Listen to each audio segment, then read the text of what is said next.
Guys ভিডিওটি সম্পূর্ণ দেখবেন, অনেক মজা লাগবে আপনাদের। ভিডিওটি ভালো লেগে থাকলে অবশ্যই লাইক, সাবস্ক্রাইব এবং কমেন্ট অবশ্যই করবেন। এই মেয়ে, এই তুমি তো ভারী অসভ্য। এটা না একটা ভদ্র পাড়া, তুমি এখানে ওপেনলি সিগারেট খাচ্ছ। ও, এটা ভদ্রপাড়া বুঝি? আমি না ঠিক বুঝতে পারিনি। আসলে ভদ্রপাড়ায় যে কেউ ওপেনলি নিজের ধন সরি সম্পত্তি বের করে হিসি করতে পারে, আবার সেটা ভদ্রতা বলে মনে করা হয়, এটা আমার ঠিক জানা ছিল না। বটে, এত বুদ্ধি তোমার ঘটে। শোনো মেয়ে, হিসি করাটা স্বাস্থ্যের পক্ষে ক্ষতিকারক না, কিন্তু smoking is very much injurious to health. আমি তোমার ভালোর জন্য বলছি। বাবা, এটা জ্ঞান পাবেন মতো কথা।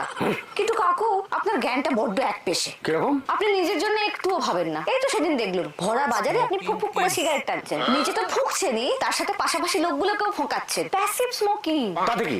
ব্যাপারটা কি জানেন তো? ডাক্তারদের এত পরামর্শ, সিগারেটের প্যাকেটে বিভৎস ছবি,